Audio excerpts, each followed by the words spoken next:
dear students, welcome to Adishri Publication. In our today's English class, we are going to start your chapter number 15 and the name of your chapter number 15 is At Home Again. Okay, so इसका मतलब क्या है? My dear student, इसमें ना प्रिया नाम की एक छोटी सी बच्ची है, ठीक है, और इसको अपने पापा के ट्रांसफर की वजह से अपना प्रीवियस हाउस छोड़ के जाना पड़ता है एक नए शहर में, ठीक है। तो ये बच्ची किस तरीके से एक नए शहर में खुद को एडजस्ट करती है, ठीक है। तो इस चैप्टर में आप लोग यही देखने वाले हो। So come with me and let's start exploring the chapter. So glimpse ahead, देख लेते हैं इसमें क्या है। Have you ever been far from home and missed it deeply? कभी आप अपने घर से दूर गए हो और आप लोगों ने अपने घर को बहुत ज्यादा मिस किया है, ठीक है। Let's read about a journey that ends with the joy of coming back home. Okay, so इस चैप्टर में माय डियर स्टूडेंट्स आप लोग प्रिया और प्रिया के पेरेंट्स के बारे में पढ़ने वाले हो, ठीक है। तो यहाँ पे कुछ वर्ड मीनिंग्स है which is going to enrich your vocabulary. Okay, so ये सारे वर्ड मीनिंग्स हम लोग इस चैप्टर में पढ़ेंगे, ठीक है। तो देखिए, Priya and her parents were moving to a new house in a town far, far away. On the day she was leaving, her friends came to say goodbye. She waved her hands sadly and got into the car. ठीक है, तो प्रिया और उसके parents अपने नए घर में shift होने के लिए जा रहे थे, ठीक है। और वो उनका जो नया घर था वो उनके पुराने घर से बहुत ज्यादा दूर था, ठीक है। तो जिस दिन प्रिया और उसके पेरेंट्स जा रहे थे अपने नए घर में शिफ्ट होने के लिए, उस दिन प्रिया के सारे फ्रेंड्स आते हैं प्रिया को गुड बाय बोलने। They drove for a long time and passed many towns on the way. Okay, तो गुड बाय बोलने के बाद अब प्रिया और उसके पेरेंट्स अपनी जर्नी को स्टार्ट करते हैं और उनकी जर्नी बहुत ज्यादा लंबी थी, ठीक है। प्रिया wondered how her new home would be and if she would have any new friends there. So प्रिया सोच रही है पता नहीं मेरा नया घर कैसा होगा, मैं वहां पे कैसे अपने फ्रेंड्स बनाऊंगी, ठीक है। Finally the car turned into a lane and stopped. Here we are, said father. ठीक है, तो काफी लॉन्ग जर्नी ट्रैवल करने के बाद एक पॉइंट पे आके उनकी कार रुक जाती है और प्रिया के पापा कहते हैं finally we are at home, ठीक है। The house looked very old and big, once everything in place and it will be lovely, said mother. तो प्रिया की मम्मी कहती है कि एक बार जब हमारा सारा सामान यहाँ पे सेटल हो जाएगा तो ये घर भी हमें हमारे पुराने घर की तरह ही प्यारा हो जाएगा, ठीक है। तो बट प्रिया देखती है कि ये जो घर है ये बहुत पुराना है but still it is a very big house. Okay, the house looked. Okay. Her parents started to unload things from the car. Now, what is the meaning of unload? तो देखिए unload का क्या मतलब है? To take out or remove things from a vehicle, a car, a bus, etc. तो unload का मतलब होता है बच्चों जब आप कार से या ट्रक से कोई सामान आप नीचे उतारते हो, ठीक है। तो देखिए प्रिया के पेरेंट्स फाइनली क्या करते हैं, अपनी सारी चीजों को अपने कार से निकालना शुरू करते हैं। Priya opened the front door. It was very quiet and dark and gloomy inside. तो प्रिया जैसे ही अपने घर का फ्रंट डोर खोलती है तो उसे दिखता है ये बहुत ही ज्यादा डार्क है अंदर से और ग्लूमी है। Now what is the meaning of gloomy? ये देखिए, looking dull because it was badly lit. ठीक है, ये डल दिख रहा था क्योंकि काफी टाइम से ये घर बंद था, ठीक है, इसीलिए इसमें से स्मेल भी आ रही थी। The empty rooms were big and Priya felt very small. Okay, and now what about the empty rooms of that big house? वो सब ना बहुत ज्यादा बड़े बड़े थे और प्रिया को ऐसा फील हो रहा था कि इतने बड़े रूम्स के सामने मैं बहुत छोटी हूँ। She then went into the kitchen which was full of unpacked boxes. So प्रिया उसके बाद किचन में जाती है और किचन में इनके पेरेंट्स मीन्स प्रिया के पेरेंट्स ने बहुत सारे unpacked boxes को रखा हुआ था जिन्हें अभी अनपैक करना बचा हुआ है।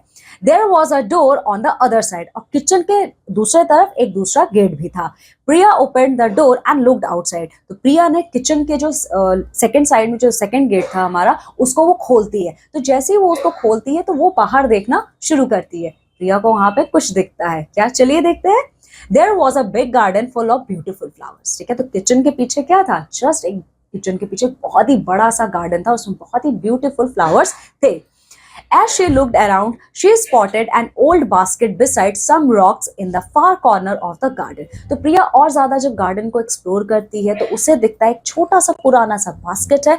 उस बास्केट मतलब वो जो बास्केट है ना वो आपके गार्डन के बिल्कुल कॉर्नर में रखा हुआ है, बट वो जो बास्केट था ना प्रिया को बहुत अट्रैक्ट करता है अपनी तरफ। I wish I had a pet, said Priya as she went to see what was in the basket. तो उस बास्केट को देख के प्रिया सोचती है कि काश मेरे पास भी एक पेट होता, ठीक है। जब वो जाती है उस बास्केट के पास तो देखते हो बास्केट ना अपने आप मूव कर रहा है, थोड़ा सा उसमें मूवमेंट हो रहा है, ठीक है। तो वो मूवमेंट क्यों हो रहा था, क्योंकि उसमें एक छोटा सा किटन था। Now what is the meaning of kitten? The baby of cat, ठीक है। तो वो जो छोटा सा किटन था ना, वो बहुत ही ज्यादा छोटा सा, बहुत ही ज्यादा डरा हुआ, बट उसकी जो बॉडी थी ना पूरी बहुत ज्यादा डर्टी थी। ओके, सो वो धीरे से, वो जो स्मॉल किटन है वो धीरे से अपना सर उठाता है और प्रिया के साइड बहुत ही ज्यादा सैड आईज से देखता है। ठीक है, it looked as if it didn't have a friend in the whole world. ठीक है, और वो इतने सैड आइज से क्यों देखता है? क्योंकि उसके अकॉर्डिंग वो इस पूरे वर्ल्ड में अकेला है। ठीक है, उसके जैसे उसका कोई फ्रेंड नहीं है। I will take care of you said Priya happily. तो प्रिया बहुत ज्यादा खुश हो जाती है उस छोटे से किटन को देख के और कहती है कि अब से मैं तुम्हारा टेक केयर करूंगी। ठीक है, तुम मेरे फ्रेंड हो, लेकिन सबसे पहले I need to clean you up. तो सबसे पहले मुझे तुम्हारी सफाई करनी पड़ेगी, तुमको अच्छे से तुमको नहलाना पड़ेगा मुझे। सो उसके बाद प्रिया उसको क्लीन करती है। ठीक है, और क्लीन करने के लिए वो क्या यूज करती है? वो एक वेट टॉवल का यूज करती है और उससे वो किटन के बॉडी में जो फर लगे हुए थे वो उसको क्लीन करना शुरू करती है। ठीक है, और उसके साथ ही साथ वो उस किटन से बहुत प्यार से, बहुत जेंटल तरीके से बात भी करती रहती है। ठीक है, तो किटन अब धीरे धीरे आराम से बहुत प्यार भरी नजरों से वो प्रिया की तरफ देखता है। ठीक है, और वो म्याऊं करना शुरू करता है। Then it jumped out of Priya's arm and run around the garden happily. अब किटन को ऐसा फील होता है कि yes, Priya is my friend. तो वो क्या करता है? वो प्रिया के आर्म्स में कूदना शुरू करता है और कूद के वो वापस में गार्डन में घूमना शुरू कर देता है। ठीक है, प्रिया ये सब कुछ देख के हंसती है और उसे बहुत अच्छा लगता है। ठीक है, अब देखो, अब किटन को प्रिया ने नहला दिया है। अब वो किटन जो है पूरा का पूरा व्हाइट कलर का दिख रहा है, बहुत ही ज्यादा फ्लफी दिख रहा है। Now what is the meaning of fluffy? देखिए, fluffy, soft and white like cotton. तो जो आपके किटन्स होते हैं ना, ये व्हाइट कॉटन बॉल की तरह दिखते हैं क्योंकि ये व्हाइट कलर के ही होते हैं। ठीक है, it didn't look like the sad creature that Priya had first found. अब वो किटन बहुत ज्यादा खुश दिख रहा है, वो पहले की तरह एकदम सैड किटन नहीं दिख रहा है प्रिया को। ठीक है, तो प्रिया कहती है आज से मैं तुम्हें फ्लफी बुलाऊंगी। तो प्रिया उस किटन का क्या नाम रखती है? फ्लफी।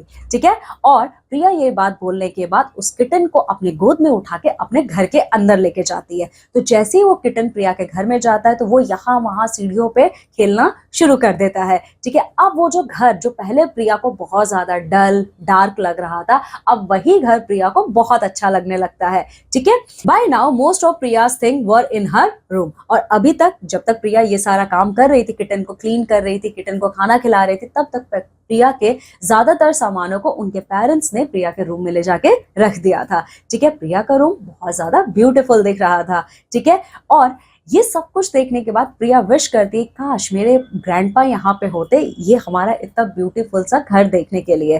ठीक है, then Priya had an idea. She got some paper and a pencil and begin to write. तो अचानक से अपने ग्रैंडपा को याद करते हुए प्रिया के दिमाग में एक आइडिया आता है। वो जल्दी से एक शीट ऑफ पेपर लेती है और एक पेंसिल लेती है और अपने ग्रैंडपा को लेटर लिखना शुरू करती है। तो क्या लिखती है अपने लेटर में प्रिया? देखिए, dear grandpa, my new room looks beautiful. I found a small white kitten in our garden. I call it Fluffy. तो प्रिया लिखती है कि डियर ग्रैंडपा, मेरा जो न्यू रूम है वो बहुत ही ज्यादा ब्यूटीफुल है और आज गार्डन में मुझे एक व्हाइट स्मॉल किटन मिला है। ठीक है, मैंने उसका नाम फ्लफी रखा है। Fluffy is my new friend. Fluffy मेरा नया दोस्त है। We play many games together. When are you coming to see me? With love, Priya. तो प्रिया कहती है कि फ्लफी के साथ मैंने बहुत आज गेम खेला है। वैसे दादाजी, वैसे ग्रैंडपा आप कब आ रहे हैं हम लोगों से मिलने के लिए? ठीक है, मतलब प्रिया। Okay, so this is all about our chapter. चलिए देखते हैं इस चैप्टर का क्या मॉरल है हमारे लिए। The big idea. See, no matter where we go, home is where the heart finds peace. So my dear students, कोई फर्क नहीं पड़ता आप कहीं पे भी जाइए, जहां आपको खुशी महसूस हो, जहां पे आपको बहुत अच्छा लगता है, वही आपका घर है। ठीक है, so this is all about our chapter. Okay, you all have to go thoroughly through this chapter and you also need to complete the exercise portion of the chapter. Now I'm taking leave and going to meet with you all in our next class with a new chapter. Till then, you all have to take very good care of yourself. Bye.